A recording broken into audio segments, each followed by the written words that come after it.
Okay, welcome to our podcast, which we are going to talk about design and interesting subjects. My name is Memeth, and I am student in UID Design School.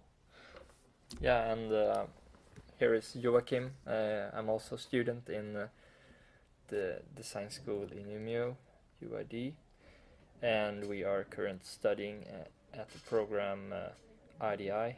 It's Industrial Design Intensive course or program, 1 year. Yeah. And we started this podcast to get connected with the world and also people who is interested in design. During this podcast, we are going to give more information about ourselves, our interests, and why we are studying in UID, and what is our dreams. Yeah.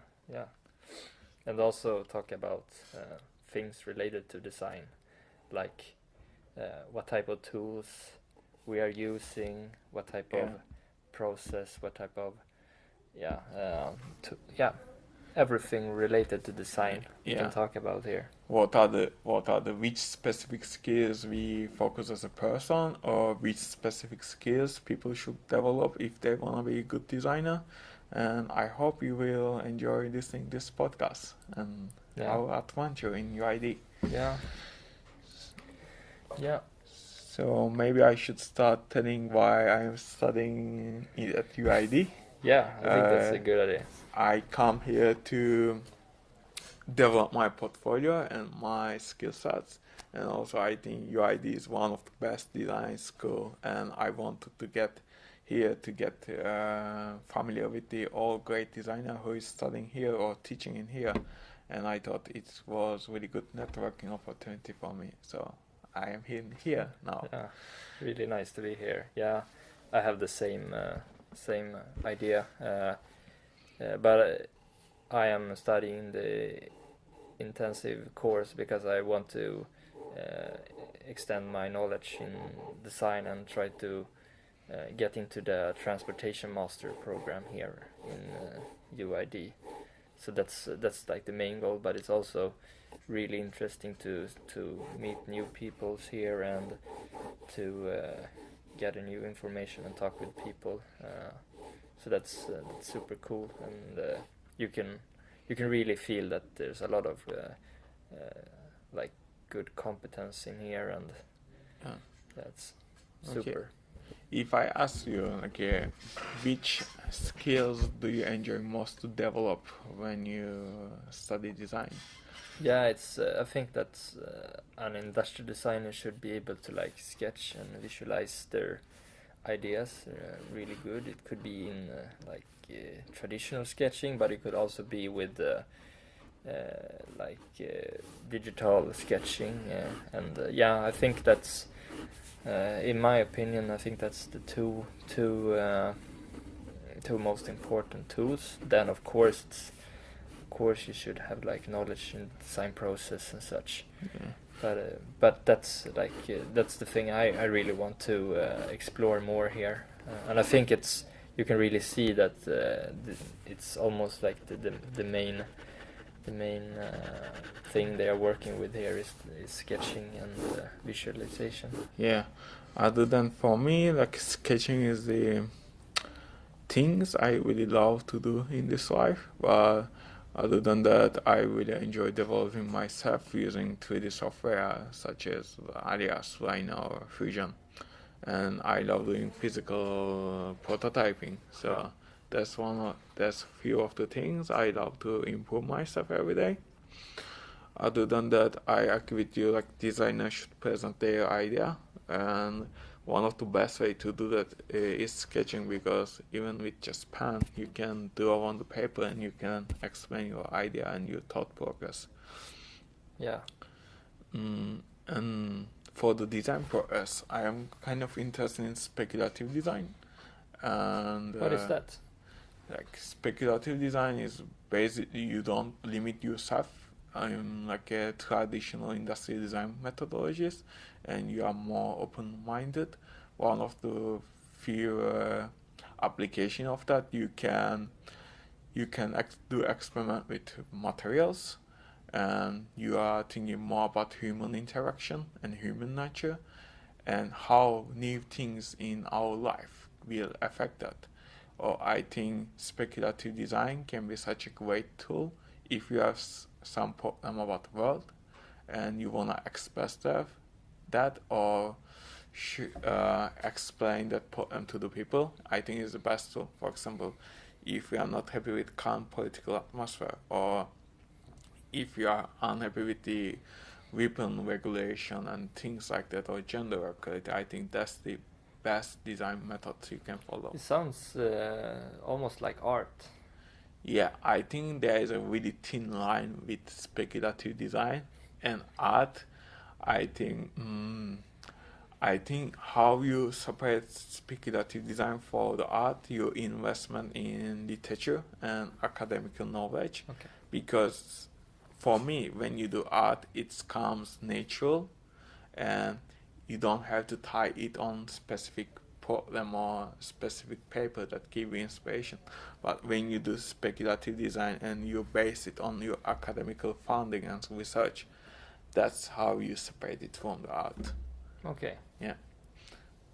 I think so. It's more down to like the empirical view of it. yes, exactly.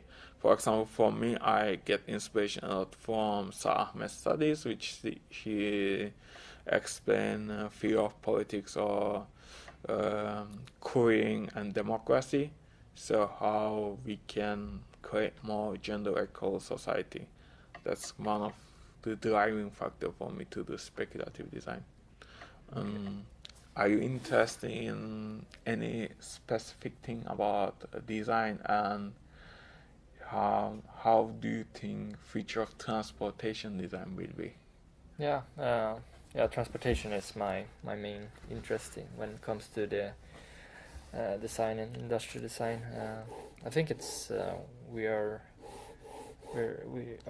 approaching, or we are in a really interesting age of transportation and a new innovation in this transportation industry with autonomous cars, and we have also other types of transportation system that we are, like we can see on in different countries, that they are trying to solve transportation problems.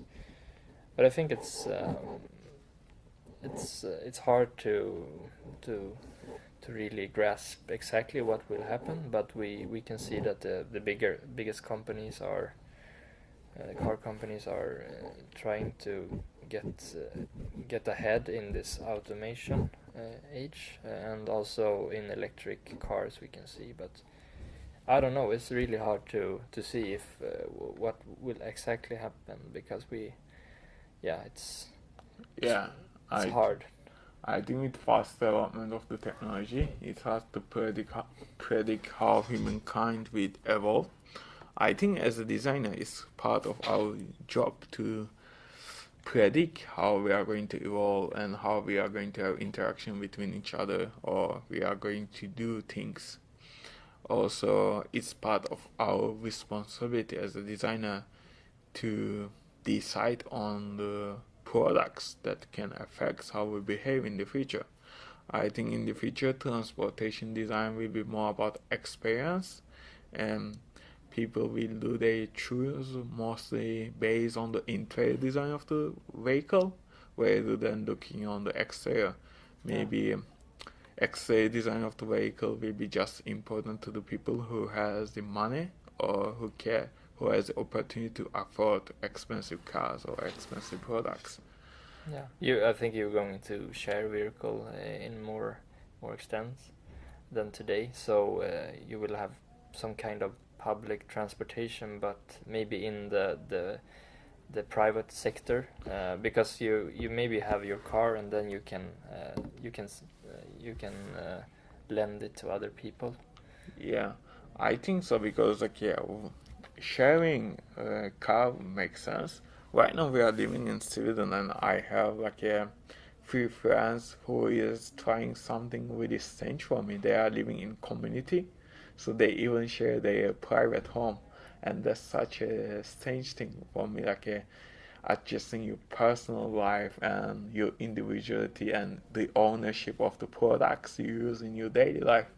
But I think maybe people in the future just going to buy seat and we're just not going to buy the whole car, or you Yeah. are just going to rent a spot in specific. Yeah. Or pay for the transportation from A to B. So Yes. so you have some like Uber Yeah, exactly. today.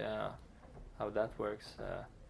But it's really hard to exactly predict. Yeah. But I think it's like you said, it's more about the humans or Yeah. the users than it is about the product Yeah. and the experience around it. And for example, in speculative design, as we talk difference between art and speculative design, usually you get huge inspiration for from the art itself, like in movies or song and things like that. Do you get inspiration from your transportation design work from the movies or any song or any book you read in your daily life? Is there inspiration source for yourself? It's I think it's I don't have so much. I haven't thought about that too much. I think, but it's I think it's interesting to find inspiration from other designers. I would say. Okay. When you look on the internet, maybe on Pinterest, it could be other like portfolios and such, but also. I think it can be nice to look back on like old movies when they try to predict the future. I think it can be nice to find some interesting,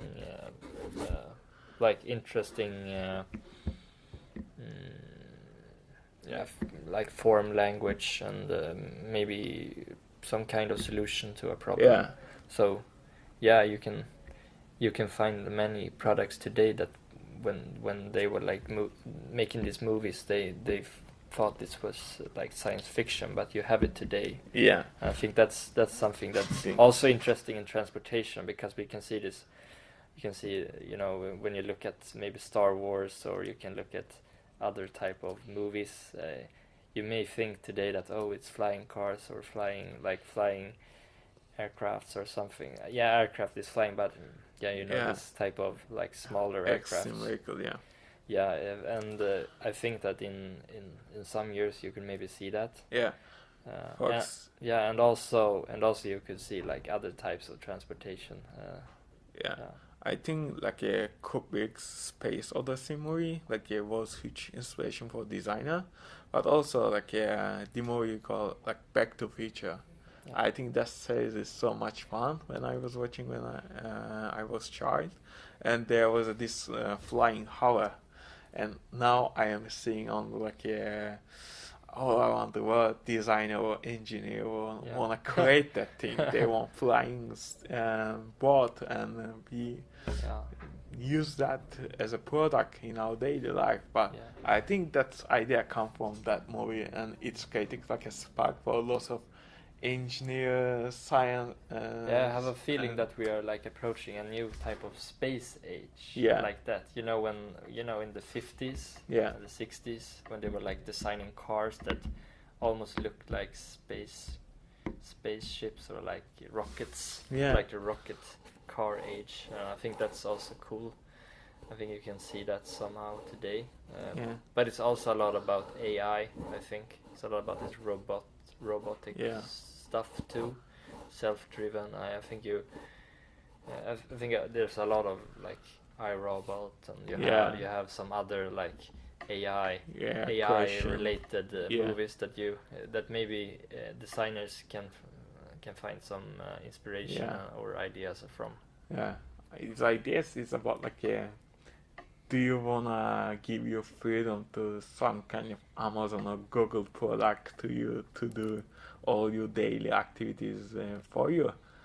I guess some people might find it like useful to never do shopping again, or never think about like what I'm going to eat today, or who is going to pick up my kids from the school, or things like that. But also that's being the question: is AI going to make us really lazy people?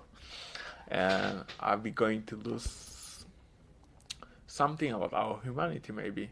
Yeah. Maybe when we start interacting with AI, much advanced AI than today, we will become unaware about the things we do today, Yeah. and we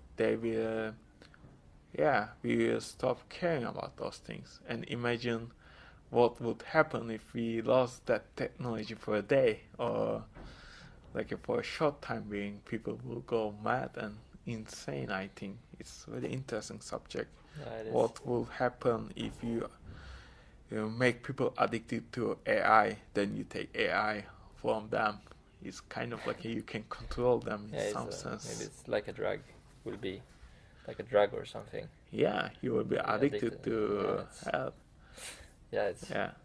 That's also a really interesting topic we can go into further in maybe the future. Yeah, in the future we will. I think during this podcast we will talk a lot about hard skills and soft skills, but other than we will talk about which kind of design field we are interested in and what kind of trends, books, like other designer who give us inspiration and things like that. I hope you guys will enjoy listening us, and hopefully this will going to grow and grow every day, and we will create some kind of design community. Yeah, it would be really cool also to find out if there's someone there out on the internet who wants to join us. Yeah. Maybe we can have some kind of talk to each other and discuss the topics. If you have some questions, if you have some ideas, you can just type it in the comment field. Yeah, feel free to help us, and hopefully we will give inspiration for young people to become designer. Yeah. Someday. Yeah. Thank you, and see you soon. Yeah, see you next time. Bye-bye. Bye.